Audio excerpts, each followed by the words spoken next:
السلام عليكم اخواتي في الله. هذا الفيديو خاص بالنساء. نوريكم الطريقه كيفاش نرقد الحامض. هاني قطعته يعني على 4. درت شي الفلفلات باش غنزوق 4 الحامضات معصورين، شويه الزيت العود الفوق، يعني حتى نعمر عاد ندير شويه الزيت العود. درت 2 المعالق كبار ديال الملحه خاشنه، الملحه ديال الملحه الحيه ديال الحجره، يعني هي ديال الترقيد.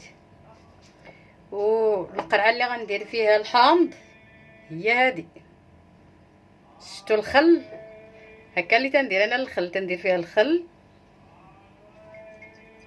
ونسدها ونحرك كامل، يعني حتى الغلقه ديالها يدير فيها الخل، يعني تشلل بالخل ديال التفاح كي قلت لكم البارح. ها هي، ها الخل تندير لي بحال هكا كامل.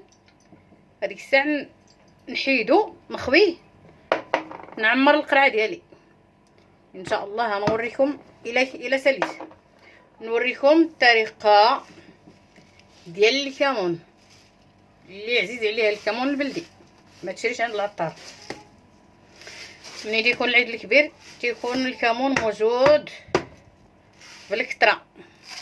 ها هو القرعه الكمون، ما كاينش المنزل اللي ما فيهش الكمون، يعني هو واحد الحاجه طيبه، العلاج، المعده، لكل شيء، للطياب، للشلايض، للحوت، لكل شيء.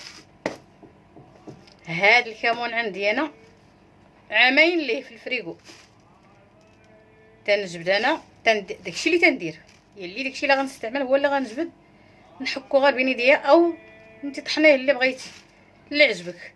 هذا ليه عامين عندي في الفريغو، سبحان الله الريحه ديالو طيبه، تقولي يلا حيدتيه، يعني تنحتفظوا على الريحه ديالو وعلى الجهد ديالو، ما شاء الله تبارك الله.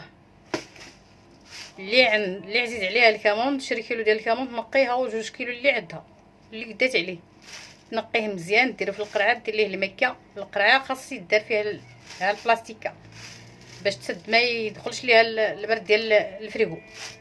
ها هو تيبقى صاين، يعني راه غتحكوه بين يديك تحكيه، سبحان الله واحد الريحه طيبه ما شاء الله تبارك الرحمن.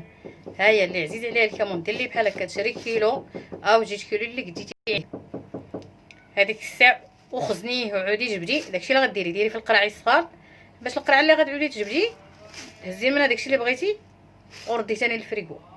ها هو النصيحه لوجه الله.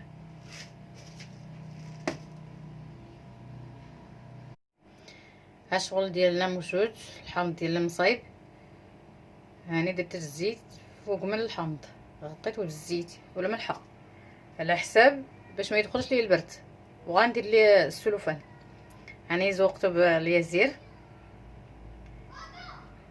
والفلفله، انا عزيز عليا الزواق. دابا هادي نغطيها الشهر تبداي فيه، ولكن عمرك ما توصل لها يديك، ديما المعلقه صغيره او ديال العود وجبدي بها الحامض ديالك. علاش انا درتو الطرف صغار؟ باش نوصل ماشي تنجبدها نخرج عاد نبدا نقطع.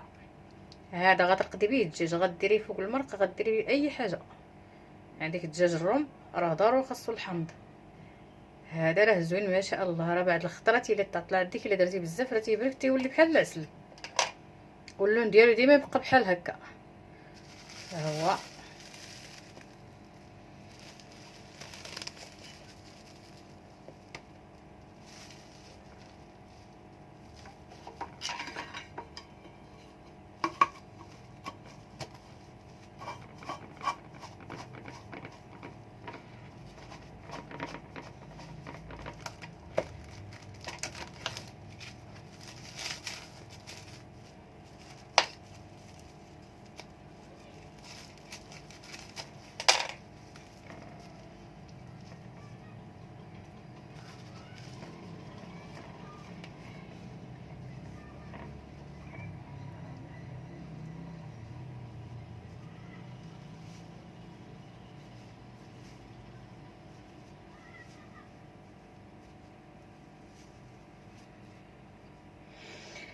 استغفر الله، لا اله الا الله، سبحانك يا رب.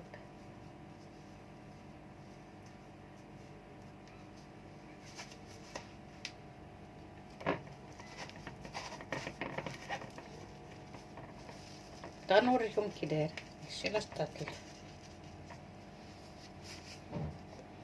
ها هو الحامض ديالي دابا موجود ما شاء الله، ما درتش فيه الماء.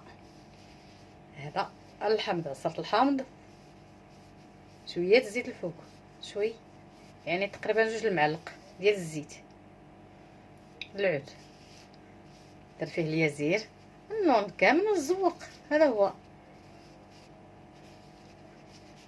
الملحه، ما تكثروش الملحه حيت الحامض راه حنا تنقولوا ليه الحامض. الملحه 2 المعالق كبار ديال الحامض في هذه القرعه، يعني القرعه تقريبا راه هزه كيلو هذا اللي هز هاد القرعه. وتخزنوا في البلاصه في الظلام.